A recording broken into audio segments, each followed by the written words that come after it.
Olá, oitavo ano. Vamos dar sequência mais um pedacinho, né, do conteúdo? O nosso capítulo está se fechando, tá? Estamos na reta final, mas não vamos desanimar não, tá? A gente está na reta final, mas vamos tocar para frente, tá bom? Vamos ter só mais um pouquinho de esforço para não ficarem prejudicados com o conteúdo, tá? Acaba que é uma semana a mais, já está quase, ok? Então, hoje nós vamos falar das grandezas inversamente proporcionais. Na nossa última aula, que foi a aula virtual de sexta-feira, eu tinha enviado uma videoaula fazendo a correção dos exercícios que tinha ficado aqui, ó, na página 36 e 37. Esses aqui eu enviei a correção na videoaula. E na aula virtual da sexta-feira, a gente corrigiu esses outros aqui, ó, né? O restante, que a lista de exercício vinha até o exercício 5, e a gente tinha corrigido só o 1 e o 2, que eram exercícios grandes. Então, nós finalizamos toda a correção da grandeza diretamente proporcional. Hoje nós vamos falar da grandeza inversamente proporcional, que está aqui, ó, na página 38, iniciando aqui. Aí vocês podem dar uma pausa aí, localizar a apostila, porque tem coisas para a gente acompanhar, completar aqui, ó, para vocês entenderem o raciocínio. Então, para ter uma sequência, vamos voltar na grandeza inversamente proporcional. Ou melhor, vamos voltar na grandeza diretamente proporcional, que foi a que a gente acabou de ver. Uma grandeza diretamente proporcional era aquilo, se aumentava uma coisa, a outra aumentava junto. Se caía uma coisa, a outra caía junto. Para ser diretamente proporcional, ela pode tanto aumentar quanto cair. Mas um detalhe, ela tem aumentar ou cair na mesma proporção, tá? Se uma coisa dobrar aqui, tem dobrado aqui também. Se dobrar aqui e triplicar aqui, aí isso não é proporcional. Se cair pela metade aqui, tem que cair pela metade aqui também. Então, ser diretamente proporcional pode tanto crescer quanto diminuir, mas tem de ser na mesma proporção. Dobra um, dobra outro, triplica, triplica, metade, metade, um terço, e assim por diante. Agora, a grandeza inversamente proporcional, o próprio nome já fala, ó, inversamente. Inverso é contrário, né? Então, a grandeza inversamente proporcional, uma coisa vai aumentar, a outra vai cair. Se a daqui cair, a daqui vai aumentar. Não aumenta as duas, nem cai as duas ao mesmo tempo. Então, por isso que o nome chama inversamente proporcional. Vai acontecer coisas inversas. Mas tem que ser também na mesma proporção. Se não for na mesma proporção, ela não é uma grandeza proporcional. O que é isso na mesma proporção? Se eu dobrar aqui, aqui tem que dividir por 2. Se eu triplicar aqui, aqui tem que dividir por 3. Se eu dividir aqui por 4, aqui tem que aumentar 4, tem que quadruplicar. Se eu dobrar aqui e aqui dividir por 3, isso não foi proporcional. Porque dobrar é 2, né? Multiplicar por 2. Então, eu tenho de dividir por 2. E assim por diante. Então, para vocês entenderem esse exercício, tem uma pessoa aqui com uma jarra de água, colocando no copo, e essa jarra tem 1 litro. Lembrem que 1 litro são 1000 ml. Aí vocês vão lá na página 39, onde tem essa tabela aqui, ó. Nós vamos analisar essa tabela para responder essas perguntinhas. Aí a pessoa foi colocar nessa água em alguns copos. Se o copo tiver 500 ml, olha aí na tabelinha, eu vou gastar 2 copos só, né? Porque 500 ml mais 500 ml, 1000 ml, a jarra toda. Se o copo tiver 250 ml, eu vou gastar 4 copos. 250 vezes 4 dá os 1000 ml. Então, o que vocês estão reparando? Se o copo diminuir de 500 ml para 250 ml, né, a quantidade, a capacidade do copo caiu pela metade. Então, a quantidade de copo vai dobrar. Quando uma coisa cai pela metade, a outra dobra. Acontece o contrário. E realmente, de 2 copos eu passei a usar 4, olha lá, dobrou. Se o copo for de 200 ml, ele é um copo menor ainda. Eu vou gastar 5 copos. 200 vezes 5, 1000. A jarra toda. Se o copo for de 125 ml, 125 é um copo bem menorzinho, eu vou gastar 8 copos para pôr a água toda. Porque 125 vezes 8 dá 1000 ml. E finalizando, se for um copinho pequenininho de 100 ml, eu vou gastar 10 copos, né? Para colocar 1 litro de água. Então, isso tudo tá vendo na tabela. Olha só para vocês verem aqui, ó.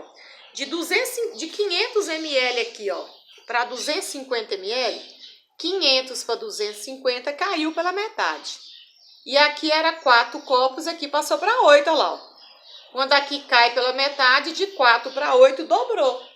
Então, quando um divide por 2, o outro multiplica por 2. Aconteceu coisa contrária, mas foi proporcional, né? Olha aqui para vocês verem. Quando o copo era 500 ml, eu gastei 2 copos. Se o copo for de 100 ml, de 500 para 100, dividiu por 5. Então, se uma grandeza dividiu por 5, a outra vai multiplicar por 5. E realmente, olha aqui era 2 copos e aqui no final são 10. De 2 para virar 10, multiplicou por 5. E o número e o tamanho do copo reduziu, dividiu por 5. Tá vendo? Então, acontece coisas contrárias, mas proporcional, na mesma proporção. Aí tem 3 perguntinhas, A, B e C. Peguem o lápis aí que a gente vai responder agora, para completar a apostila. Letra A. O que acontece com o número de copos quando dobramos a capacidade dele? Dobrar a capacidade do copo é assim, ó, de 250 vai passar para 500, dobrou. Mas aqui era 4 copos, passou para 2. Quando eu dobrei a capacidade de copo, o número de copos de 4 para 2 dividiu por 2, tá? Se uma coisa foi multiplicada por 2, a outra vai dividir por 2. Então, vocês vão responder na letra A. Será dividido por 2, ou será dividido pela metade, tanto faz, tá? Aí vem a letra B. Compare, aí vocês vão pausando aí enquanto vocês respondem, tá? Compare o número de copos de 500 ml com o número de copos de 250 ml. Olha lá. 500 ml eram 2 copos. 250 ml já foi 4. Então, quando eu reduzi a capacidade do copo por 2, que de 500 passou para 250, a quantidade de copo dobrou. De 2 passou para 4. Ou então, o número de copos de 250 ml com o número de copos de 125 ml. Ou ainda, o número de copos de 200 ml com o número de copos de 100 ml.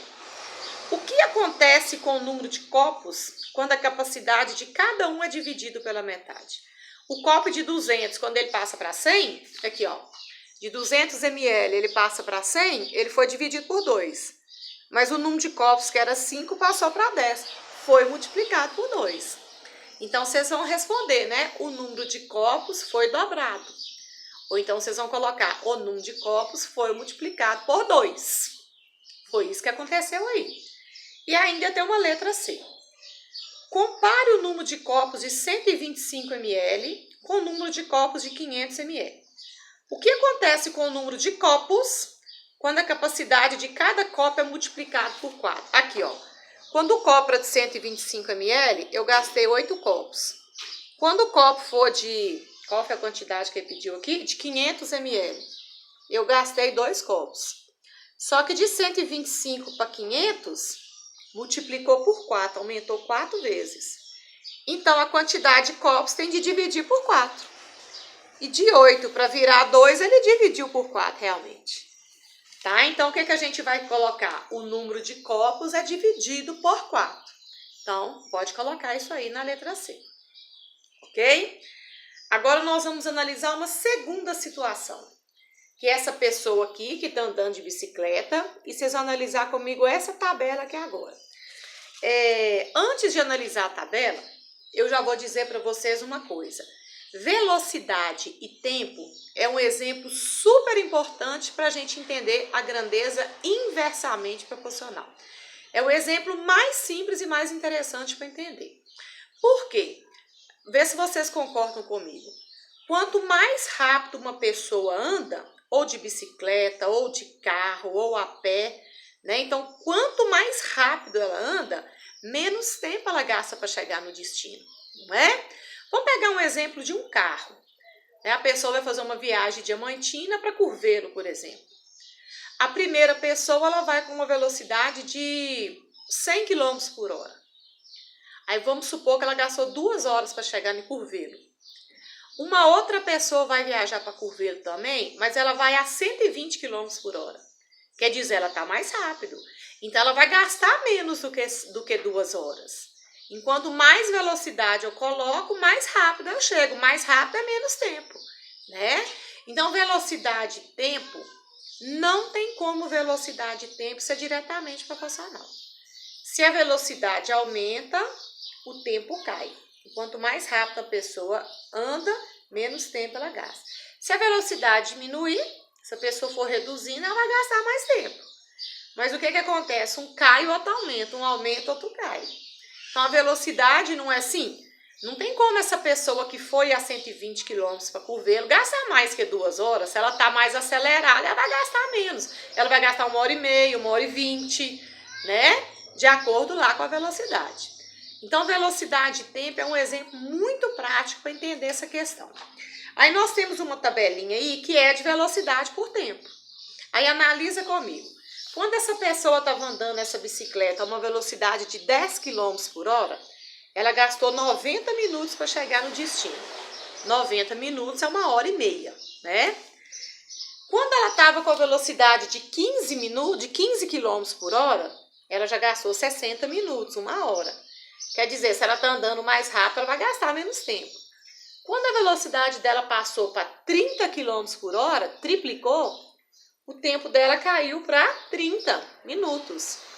Olha só, de 10 para 30, a velocidade triplicou. Então, se triplica aqui, aqui vai dividir por 3. E olha o tempo da pessoa, para você ver, ó, de 90 minutos caiu para 30. De 90 para 30, dividiu por 3. Então, se eu tripliquei a velocidade, o tempo divide por 3. Se eu dividir por 3 a velocidade, o tempo triplica, é contrário. E quando ele estava a uma velocidade de 45 km por hora, ele gastou só 20 minutos. E olha aqui para vocês verem, ó. Aqui era 15 km por hora. De 15 para 45, triplicou. Então, de 60 para 20, dividiu por 3. Se aqui triplicou, aqui divide por 3. Então, tá vendo? Só que aconteceu de aumentar e cair, mas na mesma proporção. Então, mais um exemplo aí de grandeza inversamente proporcional, ok? Então, muito fácil de entender. Aí nós temos 3 perguntinhas também. Tem letra A, B e C, que nós vamos responder juntos. A letra A fala assim, ó. O que acontece com o tempo de percurso quando dobramos a velocidade média? Né? Quando dobra a velocidade média, o tempo divide por 2. Cai pela metade. Então, vocês podem responder na letra A. O tempo divide por 2 ou o tempo cai pela metade. Fica a seu critério. A letra B fala assim, ó. O que acontece com o tempo de percurso quando dividimos por 3 a velocidade? Se eu dividir a velocidade por 3, o tempo vai aumentar 3 vezes. Aumentar 3 vezes é triplicar. Ou então multiplicar por 3. Então, vocês vão responder na letra B aí. O tempo vai triplicar ou multiplicar por 3, que é a mesma coisa. E finalizando com a letra C. Determine a distância que Cleiton deve percorrer de casa até seu trabalho. Atenção para as unidades de medida. Como velocidade média é dada em quilômetros por hora, devemos considerar o tempo em horas. Essa letra C é o seguinte. Velocidade é encontrada assim, ó. Velocidade é igual distância sobre tempo. Só que as distâncias, as velocidades que estão dadas aí na tabelinha desse rapaz que está andando de bicicleta, está dada em quilômetros por hora. E o tempo está dado em minuto. Mas o seguinte, se a velocidade está dada em quilômetros por hora, eu tenho de colocar na fórmula o tempo em horas. Eu não posso pôr em minuto, porque tem de estar na mesma unidade. Então, eu vou pegar um desses tempos aqui, ó, né? Qual que tá mais facinho aqui? Vamos pegar os 60 minutos, porque 60 minutos é 1 hora exata, não precisa de pôr decimal, tá? Então, eu vou pegar essa velocidade do Cleiton aqui, ó, 15 km por hora. E o tempo é 60 minutos. Só que 60 minutos quer dizer 1 hora. Então, eu vou colocar no lugar do tempo 1, tá? Não é 60. Então, na velocidade vai ficar 15. 15 é igual a distância dividido por 1. Embaixo desse 15 existe o 1. Aqui é só multiplicar cruzado. D vezes 1 nós vamos ter D. E 15 vezes 1 nós vamos ter 15. Então, olha aqui, ó. Se a velocidade estava dada em quilômetros por hora, e eu usei o tempo em hora, é porque a distância vai ser dada em quilômetros. Então, quer dizer que a distância que Cleiton vai aí nessa bicicleta é uma distância de 15 quilômetros. Então, tem um retângulo aí que cabe essa resolução aí. Coloca essa observação aqui, tá? Que o tempo tem que ser dado em horas, porque a velocidade está em quilômetros por hora. Então, é isso aí. Agora, nós vamos passar para a página 40. E na página 40, nós temos um gráfico aqui, ó, representativo da grandeza inversa. Vocês lembram que a grandeza diretamente proporcional era uma reta que passava pela origem? Ela saía daqui, era uma reta que ligava assim, ó. A gente fez um tanto de gráfico aí na semana passada. Só que da grandeza inversamente proporcional não, porque tipo assim, ó, se uma coisa dobra, à medida que vai aumentando aqui, vai caindo aqui, ó. Então, olha como que é o gráfico, é essa curva aqui, ó. Esse gráfico mesmo aqui, ele tá mostrando a velocidade, ó.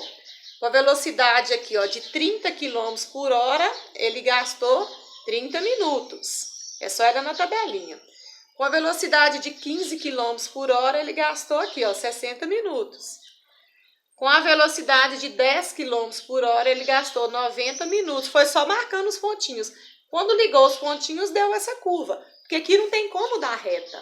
Na hora que você for ligar os pontos, você vai ver que se você traçar uma reta, vai ficar ponto por de fora.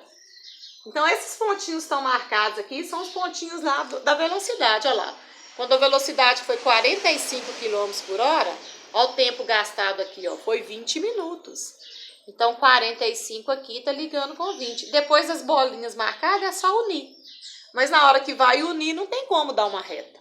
Aí formou essa curva. Então, esse é o gráfico característico da grandeza inversamente proporcional. Ok? Então, pessoal, é isso aí. Nós temos aqui, ó, uma situação aqui, né, que está mostrando, pedindo para a pessoa encontrar o tempo. Mas qualquer coisa que pedir ou distância, ou tempo, ou velocidade, é só aplicar essa formulazinha aqui, ó. Aqui, inclusive, embaixo, vão completar para não ficar faltando nada na apostila aqui, ó. Ele deu um exemplo assim, ó.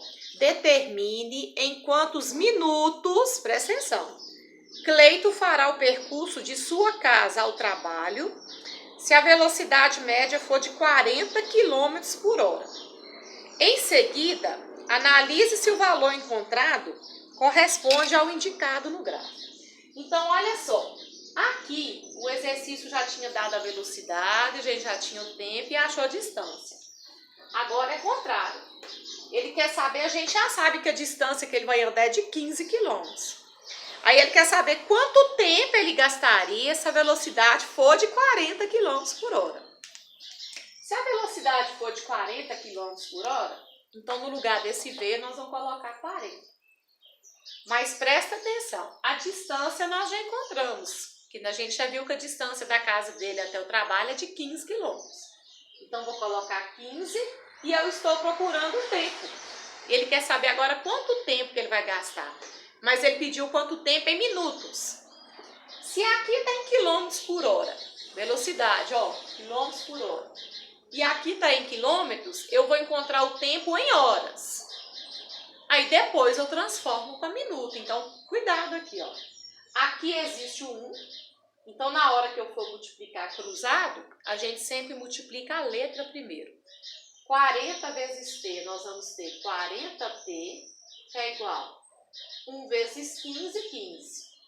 Na hora de isolar o t, olha lá, t vai ser igual a 15 dividido por 40. Vamos fazer essa continha comigo aqui separado, ó. 15 dividido por 40. 15 não dá para dividir por 40. Aí eu vou ter de pôr um 0 e um 0, vírgula. Esse 0 aqui eu posso até cortar com esse aqui agora. E 15 dividido por 4 vai caber o quê? Cabe 3, né? 3 vezes 4, 12, para chegar em 15, 3. Se eu quiser continuar a divisão, vai colocando 0. 30 dividido por 4 dá 7. 7 vezes 4, 28, para 32. E 20 por 4 dá 5. Como a divisão foi um decimal exato, eu terminei ela aqui, ó. Então, olha o que é que nós encontramos para o tempo. Tempo vai ser igual. Olha aqui, ó. 0,375 horas, tá? Então, tempo vai ser igual 0,375 horas. Mas o exercício pediu para responder o tempo em minutos. Dentro de 1 hora tem 60 minutos. Passar a hora para minuto é só multiplicar por 60. Então, nós vamos fazer isso aqui, ó. Vou multiplicar por 60. Esse 0 conserva. 6 vezes 5, 30 vão 3. 6 vezes 7, 42. Mais 3, 45 vão 4. 6 vezes 3, 18. 18 mais 4, 22 vão 2. 6 vezes 0, 0. Mais 2, 2. Só que aí, aqui tem 3 casas depois da vírgula. E aqui não tem nenhuma. Então, eu vou contar 1, 2, 3. Olha lá. 22,500. Pode até tirar esses 2 zeros aqui, ó. 22,5 minutos. 22 minutos e meio. Tá? Então, eu vou responder 22,5 minutos. Que é a mesma coisa de 22 minutos e meio. Ok, pessoal? Então, aí, é bem tranquilo isso aí. Só tem que tomar cuidado, principalmente com unidade. Se está em hora, se está em minuto, se precisa de transformar. Então, esse cálculo que eu fiz aqui, ó, vocês vão colocar nesse retângulo aqui, ó, que tem bastante espaço, que cabe. E ele pediu para verificar se nesse gráfico aqui, ó, se esse valor estava aí. Aqui, ó, quando a velocidade for 40 km por hora, aqui, ó, nós vamos subir e vamos virar aqui, ó. Ele tá para cima um pouquinho do 20. Para cima um pouquinho do 20 significa lá os 22,5, ó. Então, realmente, tá correta essa resolução nossa. Tá aí anotado no gráfico. Ok? Então, para a gente poder treinar isso aí agora, para ver se vocês entenderam. E nós estamos finalizando o capítulo, pessoal. Essa semana nós liberamos isso aí, tá? Eu vou deixar para a gente falar de grandezas não proporcionais na outra aula, porque eu fecho o capítulo com essa aí. Vocês vão fazer para mim, por favor, vocês vão fazer para mim, eu vou marcar, deixa eu ver aqui, eu vou marcar só até o exercício 5, tá? Para não ficar muito cansativo. E vocês ainda têm prova amanhã. Eu vou marcar página 43 e página 44. Porque a lista de exercícios, ela vai até o 8. Porque são exercícios grandes. Tem exercício aí que tem letra A, letra B, letra C. Então, para não ficar muito pesado, eu vou marcar até o 5. Aí, quando for na nossa próxima aula, amanhã, por exemplo, eu explico a grandeza não proporcional e fazemos o restante, os outros 3 últimos. E amanhã a gente já fecha nosso capítulo, tá bom? Então, aí, vocês vão resolver para mim, página 43 e 44, os exercícios de 1 a 5, ok? Mas é para fazer, pessoal. Não é porque já teve prova, já passei de ano, vão fazer. Isso aí vai fazer toda a diferença no 9º ano para vocês. Vocês vão ver o que eu tô falando.